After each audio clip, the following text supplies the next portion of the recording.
Shalom bagi semuanya saudara-saudariku yang terkasih di dalam nama Tuhan Yesus Kristus. Perkenalkan, nama saya Hartati Sepriani Gultom. Saya mahasiswi di Institut Agama Kristen Negeri Tarutung. Saya jurusan Pendidikan Agama Kristen, grup F2 semester 1. Adapun maksud dan tujuan saya di dalam video ini adalah untuk pemenuhan tugas UTS dari dosen pembimbing mata kuliah saya, Bapak Dr. Wilson Simanjuntak MPDK, dengan mata kuliah Kepemimpinan Sekolah, Kepemimpinan Guru Kelas. Adapun judul yang saya bawakan di dalam video ini adalah Sekolah sebagai Agen Perubahan dan Tanggung Jawab Pembinaan Kepala Sekolah. Sebelum saya masuk untuk menjelaskan materi saya akan menjelaskan sedikit tentang kepemimpinan. Secara sederhana, kepemimpinan merupakan kemampuan yang dimiliki seseorang untuk mempengaruhi orang lain.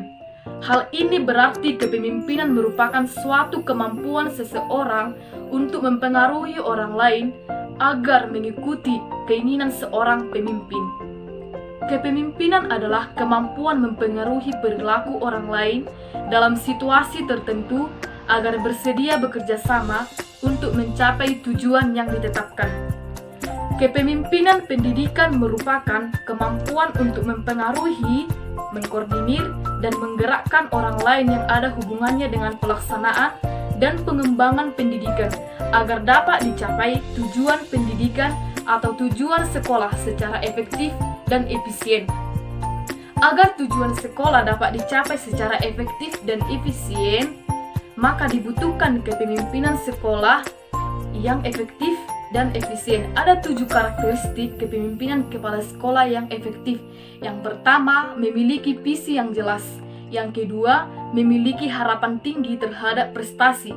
Yang ketiga, memprogramkan dan memberikan umpan balik yang positif dan konstruktif. Yang keempat, mendorong pemanfaatan waktu secara efisien.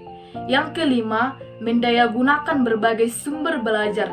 Yang keenam, memantau kemajuan peserta didik baik secara individual maupun kelompok. Yang ketujuh, melakukan evaluasi dan perbaikan secara berkesinambungan. Oleh karena itu, saya akan masuk untuk menjelaskan materi saya, sekolah sebagai agen perubahan dan tanggung jawab pembinaan kepala sekolah. Yang pertama, pengertian sekolah sebagai agen perubahan. Secara internal, sekolah merupakan tempat menggodok dan mencetak lulusan yang pintar, bermoral, dan berbudi pekerti luhur, dan harus mempunyai pola dan sistem pendidikan yang baik, terintegrasi, dan visioner. Secara eksternal, sekolah dapat menjadi agen perubahan bagi masyarakat sekitarnya. Artinya, selain mendidik, sekolah pun berkewajiban mendidik masyarakat. Sekolah haruslah bisa menyisipkan visi dan misinya sebagai agen perubahan atau agen of change bagi masyarakat. Sekolah belum bisa melaksanakan fungsinya dengan baik. Sekolah belum bisa mendidik masyarakat, bahkan sekolah menjadi penghasil sampah masyarakat. Contoh, dalam setiap penerimaan siswa baru, sekolah belum mampu mencegah pengaruh-pengaruh negatif sebagian oknum masyarakat yang memaksakan kehendaknya agar anak titipannya bisa masuk tanpa melalui prosedur yang benar. Di sini sekolah dipertaruhkan integritasnya di mata masyarakat. Jangankan melakukan usaha-usaha pencegahan, saya melihat sebagian dari oknum guru maupun kepala sekolah menikmati kebiasaan ini tanpa bersalah. Jadi tidaklah heran kalau sekolah banyak menghasilkan lulusan yang suka sogok menyogok, suap menyuap, dan ujung-ujungnya menjadi koruptor. Yang kedua, fungsi sekolah sebagai agen perubahan. Sekolah sebagai tempat belajar siswa, tempat mengajar bagi guru, tempat berinteraksi antar sesama penghuni sekolah, tempat berlatih, tempat menimpa diri, dan tempat mendapatkan ijazah atau lisensi melalui serangkaian proses pendidikan. Pendidikan sekolah juga berfungsi sebagai memacu terjadinya perubahan sosial. Perubahan ini diantara budaya, modifikasi, analisis kebudayaan, difusi, modifikasi tingkat-tingkat sosial maupun ekonomi tradisional. Beberapa dari fungsi itu yang mungkin dilakukan melalui pendidikan adalah sebagai berikut. Yang pertama, reproduksi budaya. Murid diajarkan nilai-nilai atau kebiasaan guru seperti orientasi ekonomi, kemandirian, mekanisme kompetensi sehat, kerja keras. Nilai atau kebiasaan baru diberikan secara langsung melalui mata pelajaran yang relevan. Nilai hidup sehat dan cinta lingkungan dapat diberikan dengan program ekstrakurikuler. B. Difusi budaya. Difusi budaya adalah suatu proses penyebaran unsur-unsur kebudayaan yang meliputi ide-ide, keyakinan, hasil-hasil kebudayaan antar individu maupun kelompok. Kemudian yang ketiga, kemampuan murid berpikir kritis. Cara berpikir kritis dapat diajarkan melalui penciptaan situasi belajar mengajar yang memungkinkan murid menggunakan pikiran atau daya nalarnya, misalnya dengan menggunakan metode pemecahan masalah. Kemudian yang ketiga, peran sekolah sebagai agen perubahan. Sekolah merupakan lingkungan lain yang bisa anak kenali, di mana setiap orang sengaja mengirimkan anaknya untuk menghabiskan waktu mereka di sekolah. Selain di rumah, dalam sekolah ada yang namanya pendidikan karakter anak, di mana proses perkembangan karakter dalam diri seseorang dipengaruhi oleh banyak faktor yang khas. Faktor ini dibagi menjadi dua, yaitu faktor bawaan sejak lahir atau nurture dan lingkungan atau nurture. Untuk itu, berikut ini peran sekolah dalam mendidik anak dilihat dari karakternya. Yang pertama, moral. Pendidikan di sekolah bisa mencoba untuk membangun karakter anak-anak yang lebih baik, meskipun belum tahu apakah pasti spesial atau tidak, namun dengan cara mencoba mengajarnya. Yang kedua, memberikan penghargaan. Memberikan waktu untuk percaya dan bisa mandiri untuk mengembangkan diri mereka sendiri. Mengajarkan anak bukan hal yang mudah, maka sekolah memberikan hal yang berbeda yang terkadang tidak bisa dilakukan orang tua untuk anaknya apapun alasannya. Yang ketiga, mensosialisasi peraturan sosial. Untuk itu dibutuhkan sekolah yang bisa mendidik tanpa melihat siapa anak Anda dan sejenisnya. Mengingat bahwa lingkungan keluarga kecil, maka ada peraturan yang bisa diterapkan. Jika lingkungan sekolahnya, sosialnya lebih besar dan salah satunya adalah sekolah dengan anggota yang banyak dan beragam. Yang keempat, konseling. Konseling merupakan salah satu hal yang bisa dilakukan oleh banyak sekolah untuk mendidik mereka, di mana anak-anak terkadang ingin mengungkapkan hal yang menyebabkan mereka sulit menerapkan pendidikan karakter atau menjadi pribadi yang baik. Yang kelima, melatih mental. Anak akan dilatih mentalnya untuk menyelesaikan itu semua. Pihak sekolah mengharuskan adanya pelaporan. Namun, karena di sekolah banyak jenis emosi yang berbeda dan kontra dengan anak, belajar di sekolah nyatanya tak harus secara langsung, namun juga bisa tidak langsung. Yang keenam, kepercayaan pada orang lain.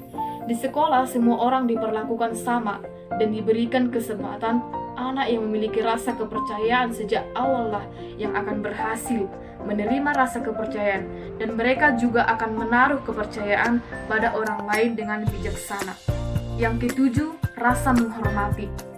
Untuk itu, orang tua yang menyekolahkan anaknya di sekolah jelas akan dipertimbangkan pendidikan terkait rasa menghormati dan menghargai perasaan orang lain. Penerapannya akan lebih mudah karena lebih banyak orang lain dalam lingkungan sekolah, sehingga anak terbiasa untuk tidak mengancam, memukul, atau menyakiti orang lain. Damailah dengan kemarahan, hinaan, dan perselisihan. Yang kedelapan, tanggung jawab. Di sekolah, semua diperlakukan sama dan diberi kesempatan untuk berkembang dan dewasa. Mereka akan mendapatkan tanggung jawab penuh setelah tahu bahwa mereka mampu dan bisa melaksanakannya. Anda bisa selalu melakukan yang terbaik. Gunakan kontrol diri, disiplin, dan jangan lupa untuk berpikirlah sebelum bertindak, mempertimbangkan konsekuensi, bertanggung jawab atas pilihan Anda. Yang kesembilan, adil. Sekolah berusaha menerapkan berbagai sistem pengajaran dan belajar, bahkan cara bermain sesuai aturan. Sekolah akan menerapkan pendidikan yang menjadikan anak semakin adil, sehingga mereka hanya akan mengambil seperlunya dan berbagai berpikiran terbuka dan mendengarkan orang lain sangat penting menumbuhkan bibit bangsa yang adil. Yang ke-10, peduli. Bersikap penuh kasih sayang dan menunjukkan bahwa Anda peduli dengan orang lain. Sekolah bisa membantu menimbulkan atau menstimulasi karakter ini agar keluar sehingga anak menjadi individu yang mudah memaafkan orang lain dan membantu orang yang membutuhkan. Yang ke-10, demokratis. Demokratis hanya bisa dilakukan jika anak memiliki kesempatan untuk menjadi pemimpin. Namun kita bisa mengajarkan di sekolah bahwa semua siswa berhak berbicara, mendengar hal tersebut sangatlah istimewa. Yang ke-12, jujur. Jujur merupakan pendidikan karakter yang paling diterapkan di semua sekolah. Jujur merupakan pendidikan karakter yang paling tinggi dan diikuti oleh adil dan juga demokratis. Yang ke-13, komunikatif. Komunikatif merupakan cara yang paling mudah untuk menerapkan pendidikan karakter yang sangat baik, karena melibatkan banyak anggota dan juga usaha yang berbeda sehingga anak diajarkan komunikasi yang baik dan pantas serta sesuai. Yang ke-14, religius. Religius atau agama merupakan hal yang utama.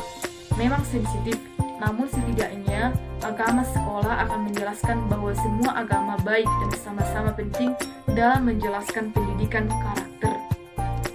Yang ke-15, merasa bahagia.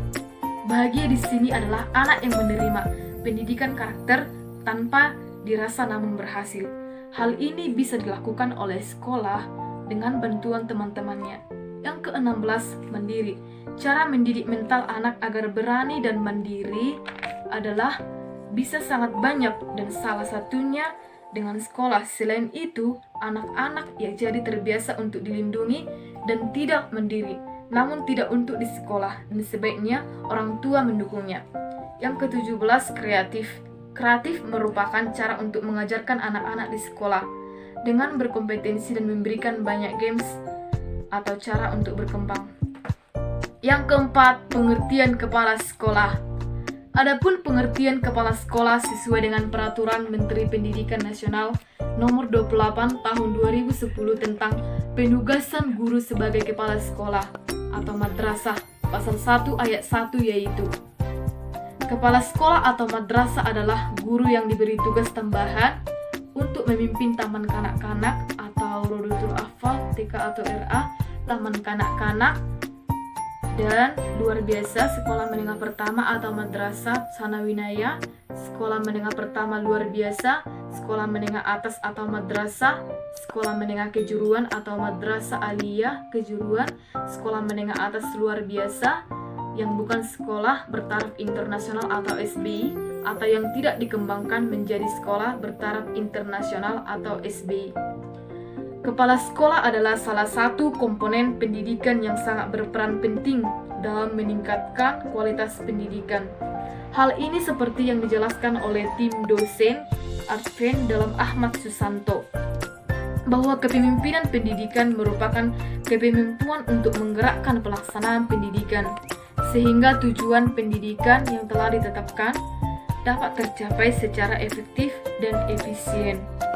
Dengan demikian, bahwa kepala sekolah adalah seorang yang diberikan wewenang untuk memimpin suatu lembaga negeri maupun swasta, tentunya yang memiliki pengetahuan, kemampuan, dan keterampilan memadai, serta mempunyai banyak pengalaman dalam ruang lingkup pendidikan. Yang kelima, tugas, peran, dan fungsi kepala sekolah. Tugas utama kepala sekolah lebih dititik beratkan kepada fungsi pembelajaran dan administrasi. Secara khusus, kepala sekolah bertugas untuk: yang pertama, menentukan tujuan sekolah; yang kedua, mengembangkan dan memacu harapan siswa untuk mencapai keberhasilan; yang ketiga, menentukan dan memacu standar akademi yang tinggi; yang keempat, mempertahankan bobot waktu jam pengajaran; yang kelima, mensyaratkan adanya pengetahuan kurikuler dan penyampaiannya yang berbibit; yang keenam, mengkondisikan kurikulum; yang ketujuh, memacu dan membantu perbaikan pengajaran; yang kedelapan, mengadakan supervise dan evaluasi terhadap pengajaran; yang kesembilan, menciptakan lingkungan dan iklim kerja yang produktif. Menurut Dikdas 2006, kepala sekolah memiliki peran utama, yaitu yang pertama, edukator atau pendidik. Untuk kepentingan tersebut, kepala sekolah harus berusaha menanamkan, memajukan, dan meningkatkan sedikitnya 4 macam nilai, yaitu pembinaan, mental, moral, fisik, dan artistik, sebagaimana hal yang dilakukan oleh guru. Selain itu, sebagai pendidik, kepala sekolah berfungsi memberikan bimbingan kepada guru, siswa, tenaga staf sekolah, dan lainnya. Yang kedua, sebagai manajer, yaitu yang dilakukan kepala sekolah adalah melaksanakan kegiatan pemeliharaan dan pengembangan profesi para guru.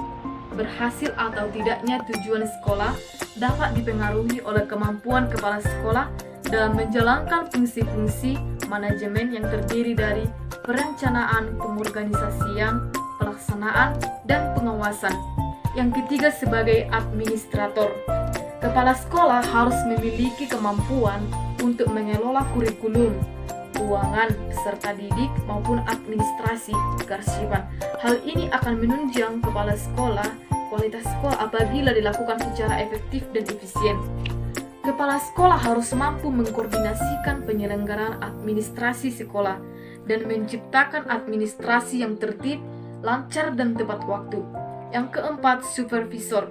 Supervisi yang dilakukan kepala sekolah dapat dilakukan melalui kegiatan kunjungan kelas untuk mengamati dan penggunaan metode atau media yang digunakan dalam keterlibatan siswa dalam proses pembelajaran. Yang kelima, leader atau pemimpin.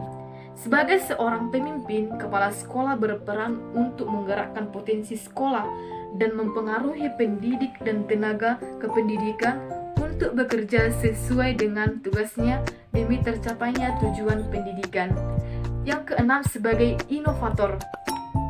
Kepala sekolah harus memiliki ide maupun gagasan dan rencana strategis untuk mendukung pelaksanaan program pendidikan.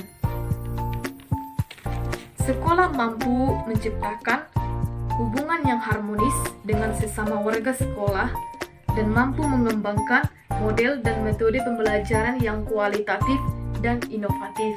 Yang kedelapan, pejabat formal. Sebagai pejabat formal, kepala sekolah mempunyai tugas tertentu dan harus bertanggung jawab kepada atasan dan bawahannya di lingkungan sekolah.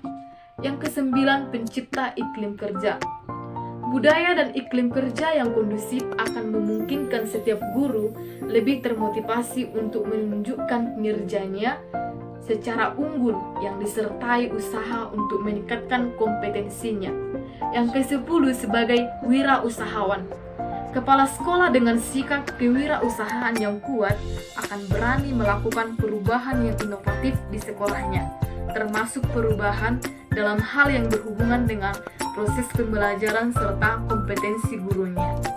Adapun fungsi pemimpin pendidikan kepala sekolah adalah sebagai berikut. Yang pertama, menciptakan suasana persaudaraan, kerjasama dengan penuh rasa kebiasaan. Yang kedua, membantu kelompok untuk mengorganisasi diri, yaitu ikut serta dalam memberikan rangsangan kepada kelompok dalam menetapkan dan menjelaskan tujuan.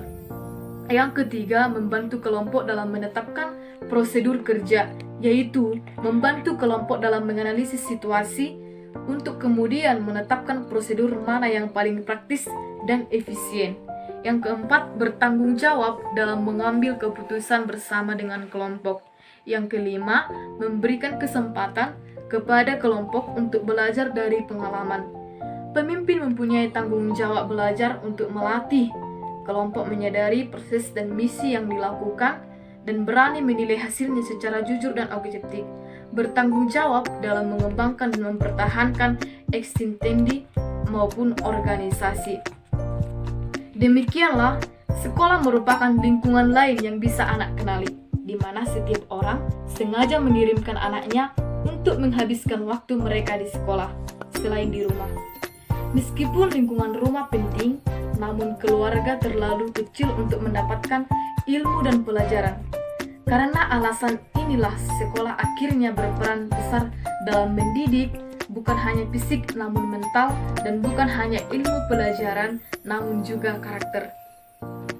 Peran sekolah dalam mendidik anak dilihat dari karakternya, moral, memberikan penghargaan, kepercayaan kepada orang lain, peraturan, melatih mental, rasa menghormati, religius, merasa bangga, dan mandiri serta kreatif.